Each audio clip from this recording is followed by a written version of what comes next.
भाऊ तोरसेकरांनी अजित पवारांच्या बाबतीतला एक मोठा वेगळा असा व्हिडिओ केला आणि तो तर्क त्यांनी असा ताणलेला आहे की जर शिवसेना फुटली नसती तर राष्ट्रवादीच कशी फुटली असती, अजित पवार इकडे आले असते आणि त्यांना सरप्राईज म्हणून जसं एकनाथ शिंदेला मुख्यमंत्री पद भेटलं तसं कदाचित अजित पवारांना भेटलं असतं, पण ते काही जमलं नाही.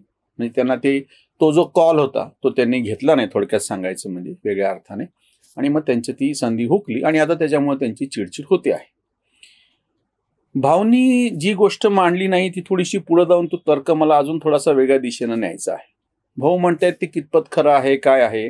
तो जो काही पत्रकार त्यांना ज्यांनी गौप्यस्फोट केला, दिल्ली स्थित पत्रकार, तो खरा खोटा काय आपण जरा बाजूला ठेवूयात. आपण नुसते जरा थोडेसे जे काही आकडे आहेत त्याच्या संदर्भात बोलूयात. सातत्यानं राष्ट्रवादी काँग्रेस 1999ला वेगळा पक्ष स्थापन झाला. 4 महिन्यात त्यांनी निवडणुका लढवून परत काँग्रेसची युती करायचं ठरवलं. 15 वर्ष सलग राष्ट्रवादी काँग्रेसची महाराष्ट्रामध्ये सत्ता राहिली. या सगळ्या काळामध्ये राज्य पातळीवरती अजित पवारांचा एक मोठा होल्ड पक्षावरती होता, हे निर्विवाद आहे. सुप्रिया सुळे जेव्हापासून राजकारणामध्ये आल्या सक्रियपणे तेव्हा त्या खासदार होत्या आणि दिल्ली स्थित राजकारण त्यांच्याकडे आणि राज्यातलं राजकारण यांच्याकडे अशी एक ती अलिखित अशी वाटणी म्हणूयात आपण, ती समोर दिसत होती. आता 2-3 संधी अशा होत्या अजित पवारांच्यासाठी. शरद पवारांनी त्यांच्या संदर्भात काय खेळी केल्या, त्यांचं करिअर काय वाढू दिलं किंवा त्यांचे पंख कापले, हे पण एक थोडंसं विषय जरा बाजूला ठेवूया. एक सरळ साधी संधी अशी होती अजित पवारांच्यासाठी. राष्ट्रवादी काँग्रेसची जी काही मांडणी पूर्ण महाराष्ट्रभरमध्ये संघटनेच्या पातळीवरती आखणी व्हायला पाहिजे होती, ती तशी करायची खूप चांगली संधी अजित पवारांकडे होती. आणि त्याच्यामध्ये शरद पवार पण कधी काही अडथळा त्यांनी आणला असता असं दिसत नाही.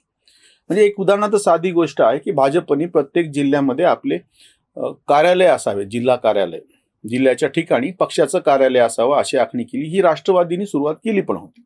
मग ही गोष्ट अजून पुढे जाऊन प्रत्येक जिल्ह्याला कार्यालय आहेत, तालुक्याला कार्यालय आहेत आणि सक्रिय असं काहीतरी तिचं जाळं उभं राहते. असं अजित पवारांनी का नाही केलं? भाऊनी जेव्हा असं म्हणतात त्यांची ती संधी हुकली आणि ती आता चिडचिड करतायत, माझं त्याच्यावरती त्याही संधीपेक्षा एक दुसरा आरोप आहे. अजित पवारांचा राज ठाकरे झालाय का असा आमचा तो आरोप आहे. राज ठाकरेंना संधी होती, ते बाहेर पडले त्यांच्या काकांपासून. शिवसेनेमध्ये त्यांच्यावरती काय आणि कसा अन्याय झाला, तुम्ही स्वतंत्रपणे बाहेर पडला, तुम्हाला संधी होती, तुम्ही तुमचा पक्ष उभा केला, त्या पक्षाला 13 आमदार पहिल्या याच्यामध्ये निवडून पण आले. 5-6 तुम्ही भाजप सेनेचे खासदार पाडले. म्हणजे तुमची खेल बिगाड सकने की ताकद, एक ही मारा लेकिन सॉलिड मारा, त्यांचं ते वाक्य, ते काही का असे ना 2009च्या विधानसभा आणि लोकसभेमधले. मग आता पुढची पायरी काय असते की तुम्ही ही पाडापाडी एक भाग झाला, तुमचे काही लोक निवडून आले, हा एक भाग झाला, पण आता तुम्ही स्वतंत्रपणे उभं राहायला पाहिजे ना. आम्ही यापूर्वी जो व्हिडिओ राज ठाकरेंवरती केला होता की नुसतंच गमजा चालू आहेत, नुसतंच तोंडात दम आहे, प्रत्यक्षामध्ये तुम्ही काय करू शकता आहात. म्हणजे ते पक्षातून बाहेर पडले, त्यांना संधी होती, त्यांनी ती चुणूक दाखवली आणि नंतर ते गायब झाले, असं जे राज ठाकरेच्या बाबतीत घडलं, हीच गोष्ट अजित पवारांच्या बाबतीत पक्षामध्ये राहून घडलेली. तुम्ही जी वेगळी चुणूक दाखवली, प्रशासनाच्या पातळीवरती त्यांचा झपाटा खूप चांगला आहे, कार्यकर्त्यांचे थेटपणे बोलणे किंवा एखादं काम तातडीने करणे, गुळमुळीत धोरण न ठेवणे, असे कितीतरी त्यांचे गुण सांगितले जातात. 2004च्या विधानसभा निवडणुकीमध्ये राष्ट्रवादी काँग्रेस 1 नंबरचा पक्ष होता. राष्ट्रवादी काँग्रेसने सगळ्यात जास्त जागा निवडून आणलेल्या होत्या. फक्त विधानसभाच नव्हे, स्थानिक स्वराज्य संस्थांमध्ये सुद्धा राष्ट्रवादी काँग्रेस 1 नंबरचा पक्ष ठरलेला होता. आणि याच्या बाबतीमध्ये फार अतिशय थोडंसं म्हणजे पुढे जाऊन एक धोरण आखण्याचं काम धाडसीपणानं अजित पवार कसं करत होते, हे सगळं 2004चं चित्र आहे साधारणतः. म्हणजे ज्या काळामध्ये राज ठाकरे शिवसेनेतून बाहेर पडून स्वतःचा पक्ष स्थापन करणे आणि 2009ची निवडणूक आपण बोलतो, साधारणतः त्याच्याच मागे पुढे अजित पवारांचाही उत्कर्षाचा कालखंड आहे.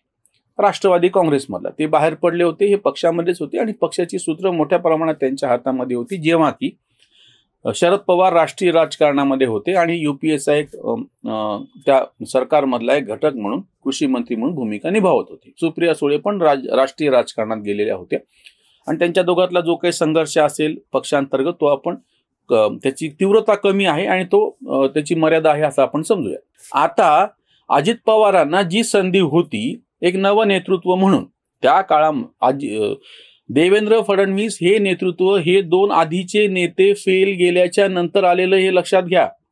भाजपमधून हे नेतृत्व विरोधी पक्षनेता म्हणून आधी आणि त्याच्यानंतर मग मुख्यमंत्री, मग पुढची त्यांची कारकीर्द समोर होती, ही सगळी नंतरची गोष्ट आहे.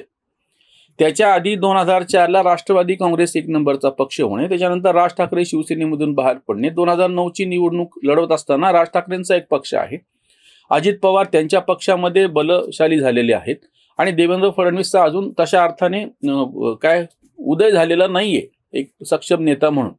हे दोन नेते ही एक महाराष्ट्रातली नवीन नेतृत्वाची शक्यता होती, ती राज ठाकरेंनी त्यांच्या परीनं मातीत घातली. अजित पवारांनी पक्षांतर्गतच्या राजकारणाच्या नावाखाली असो किंवा अजून कुठल्या राजकारणाखाली असो ती पण त्यांनी संपवली आणि त्याच्यानंतर ती पोकळी देवेंद्र फडणवीसांना भरून काढता आली, ती संधी मिळाली आणि मग 122 आमदार भाजपचे निवडून आले 2014ला. म्हणजे तुम्ही बघा, मी टप्प्याटप्प्याने तुम्हाला समजून सांगतो. 2004ची निवडणूक आहे, राष्ट्रवादी काँग्रेस एक नंबरचा पक्ष आहे, अजित पवार स्पष्टपणे नेतृत्व म्हणून समोर येत आहेत. प्रत्यक्ष त्यांच्या पक्षाकडून उपमुख्यमंत्री कोणी का असेना, नंतर ते उपमुख्यमंत्री झाले, पण प्रत्यक्ष पक्षामध्ये त्यांचं शिक्का चालत होता.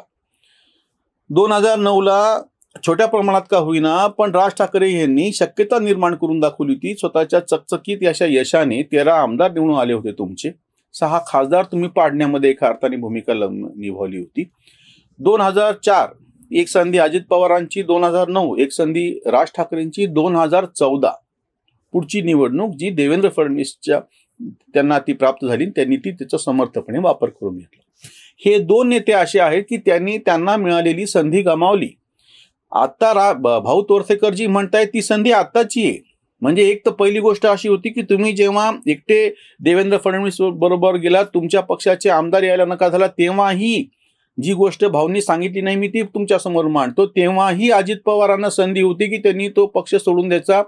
त्यांच्या बरोबर आलेले मला वाटतं धनंजय मुंडे फक्त एक आमदार होते किंवा अजून एखादा आमदार असला, तरीही तेवढ्याच्या जोरावरती असलेल्या आमदारकीचा राजीनामा देऊन त्यांनी स्वतंत्रपणे आपलं अस्तित्व दाखवलं असं, तरीही एक वेगळी संधी त्यांना राजकारणामध्ये त्यांचं व्यक्तिमत्व आणि त्या निमित्ताने तयार झाली असती. ते परत तडजोड केली, ते परत वापस गेले, त्यांनी परत ते काय म्हणता येईल ते तिथलं पद स्वीकारले, ते भले नावाला उपमुख्यमंत्री झाले. त्याच्यानंतर अजित पवारांचा शब्द राष्ट्रवादी काँग्रेसमध्ये चालताना दिसत नाही. महाविकास आघाडी सरकारच्या सगळ्या ह्याच्यामध्ये सगळे जे काही निर्णय व्हायचे किंवा काय व्हायचे ते सगळे प्रत्यक्ष सिल्वर ओकवर झालेले आहेत. शरद पवारांचा हस्तक्षेप प्रचंड प्रमाणात वाढलेला आहे. तो राष्ट्रवादी काँग्रेस त्यांचाच पक्ष होता. महाविकास आघाडीमध्ये नवीन नेतृत्व म्हणून अजित पवार सारख्यांनी समोर यायला पाहिजे होतं, त्यांच्या हातामध्ये त्या किल्ल्या असायला पाहिजे होत्या. तसं घडलं नाही. म्हणजे त्या घरातल्या मुलाने काहीतरी एखादा अपराध केल्याच्या नंतर बाकी सगळे त्याला ज्या पद्धतीनं आपल्यामध्ये सामावून तर घेतातच कुटुंबाचा भाग आहे म्हणून, पण त्याला वरती पुन्हा तोंड काढायला जागा राहत नाही. तशी जो घटना घडती त्याच पद्धतीने हे घडलेलं आहे. अजित पवारांनी एकदा ते बंड केलं, ते बंड फसलं, ते बंड फसल्याच्या नंतर अजित पवारांना वेगळाच काय म्हणता येईल त्याला चेहराच शिल्लक राहिला नाही पक्षामध्ये. ही त्यांनी संधी गमावलेली आहे, तेव्हाच गमावली ती.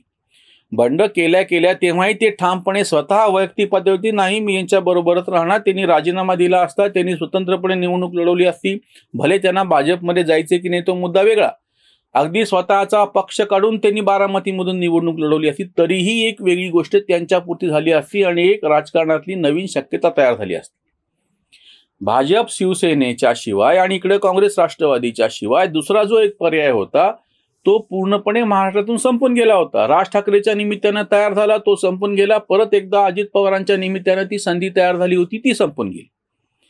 त्याच्यामुळे हे मला वाटतं की राज ठाकरे झालाय का त्यांचा आता ते जे काही बोलताय, जो काही वैताग व्यक्त करतायत त्यानं होत काहीच नाहीये ना. त्यांच्या पक्षात काही घडतं आहे आणि इतरत्र काही घडताना दिसत आहे. आत्ताच्या ज्या परवाच्या स्थानिक स्वराज्य संस्था निवडणुका झाल्या त्याच्यामध्ये राष्ट्रवादीला मोठ्या प्रमाणामध्ये यश प्राप्त झालं, तरी त्याच्यात कोणीच अजित पवारांचं नाव घेतलेलं नाहीये.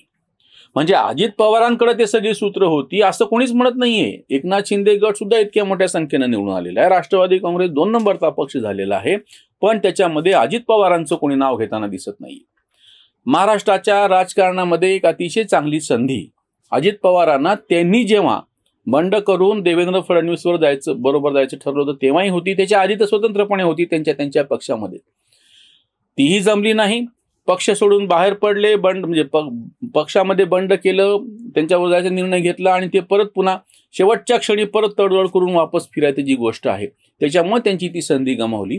आणि आता येत्या काळामध्ये तर अजित पवार सारखे असोत किंवा राज ठाकरे असोत यांच्या राजकारणाला कुठली संधी आहे अशी तरी सध्या चित्र दिसत नाही. उलट एकनाथ शिंदे सारखा नवीन चेहरा या सगळ्यातून पुढे आला, तो मुख्यमंत्रीपदी आला. इतकंच नाही तर त्यानं 6 महिन्यामध्ये पक्ष बळकट करून आपला पक्ष उद्धव ठाकरेपेक्षा जास्त जागा निवडून आणून देऊन आपण पण राजकारणातला एक अतिशय महत्वाचा असा घटक आहे हे सिद्ध केलं. आणि नेमकी ही संधी या दोघांनी गमावली. आता नवीन नेतृत्व म्हणून, हे केवळ पक्षाचे म्हणून नाहीत, देवेंद्र फडणवीस आणि एकनाथ शिंदे हे नवीन नेतृत्व म्हणून समोर आलेले आहेत. त्यांचा पक्ष बाजूला ठेवा. हीच संधी राज ठाकरेंना होती, हीच संधी अजित पवारांना होती, पण त्यांनी ती गमावली आहे. म्हणून आम्हाला असं म्हणा वाटतं अजित पवारांचा राज ठाकरे झालाय का. इथेच थांबूयात. धन्यवाद.